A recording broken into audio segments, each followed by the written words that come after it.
Merci de votre invitation. Alors, effectivement, je suis syndicaliste à la FSU, au SMUIPP, hein, donc c'est le syndicat des profs des écoles, et donc la FSU, hein, une fédération de syndicats qui syndique dans la fonction publique d'État et territoriale. Alors, je dis parce que on a parlé justement de l'État, du rôle de l'État, y compris d'exemples par rapport aux questions des discriminations. On a parlé des syndicalistes aussi. Alors, je crois que je suis là peut-être le seul là, qui interviendrait escalité, en tout cas en tant que syndicaliste. Et finalement, je me dis que c'est une bonne manière peut-être de prendre le problème.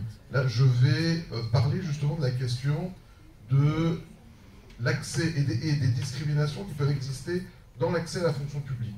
Parce que on pourrait se dire qu'a priori, il n'y a rien de moins discriminant, a priori, que l'accès à la fonction publique, puisque c'est un accès justement par concours, et où donc là, pour le coup, le CV anonyme, etc., ça on l'a depuis des années, hein, dans la fonction publique, c'est assez simple, hein, puisque c'est le premier employeur, hein, au niveau national. Bon, là, pour le coup, on est vraiment dans le domaine des très très grandes entreprises, c'est pas une entreprise, mais en tout cas des très très grandes domaines, on va dire, hein, en termes d'employeurs. Et pourtant, on a une discrimination systémique qui existe dans l'accès à la fonction publique, qui ne se fait pas dans l'ombre, donc pas besoin de testing pour ça, hein, puisqu'elle est organisée par la loi elle-même, hein, puisque l'accès à la fonction publique, historiquement, était réservé aux seuls nationaux. Bon.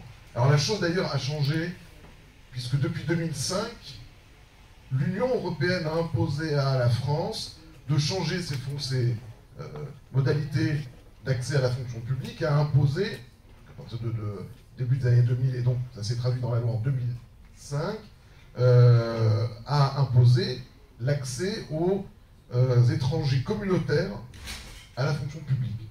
Donc on se retrouve aujourd'hui dans une situation qui est effectivement qui peut paraître quand même très paradoxale, hein. Par exemple, dans l'enseignement, on peut se retrouver, je vais prendre un exemple, hein, dans la filière des maths, et je vais partir aussi de dire quelques mots quand même sur la question de la précarité et des contractuels dans la fonction publique. Mais par exemple en maths, on peut se retrouver avec un prof de maths, je sais pas, estonien, un polonais, bon, normal, hein, il maîtrise encore mal le français, qui peut être titularisé, quand un francophone du Maroc, du Sénégal, de Côte d'Ivoire, que sais-je, lui ne pourra jamais l'être. Donc on est effectivement dans une situation là, vraiment de discrimination organisée. Alors, à ce niveau de mon exposé, je voulais quand même donner quelques éléments sur la situation des contractuels dans la fonction publique, parce qu'on parle pas d'un petit volant de la fonction publique, hein. Donc, un rapport de la Cour des comptes de 2020 qui dit qu'on se retrouve aujourd'hui avec plus d'1 million d'agents contractuels civils travaillant aujourd'hui dans la fonction publique, État, collectivité territoriale, hospitalière, où ils occupent une place significative, mais mal cernée, la Cour des comptes. L'augmentation tendancielle de leur nombre, 3 fois plus rapide que celle des agents titulaires entre 2010 et 2017. On garde ça en tête. Alors, dit la Cour des comptes, répond à la fois aux besoins de flexibilité des administrations et à des difficultés constatées dans le recours des agents titulaires. Alors, tu m'étonnes quand on voit la difficulté qu'il y a actuellement à recruter des enseignants titulaires par manque de candidats, on se retrouve effectivement avec une augmentation très importante du nombre de contractuels. Globalement, je vais quand même passer assez rapidement parce que je pense que sinon je vais aller occuper trop de temps là, dans mon intervention. Mais on se retrouve vraiment dans une situation aujourd'hui où le nombre de contractuels a très fortement augmenté. Je prends l'exemple là, juste ça.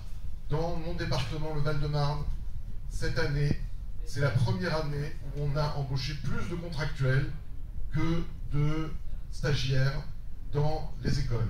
D'accord ? 230 stagiaires recrutés par concours, 280 voire 300 contractuels recrutés parce que tout simplement on manque de candidats.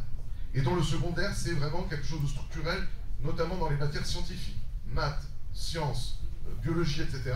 Depuis des années, on se retrouve avec des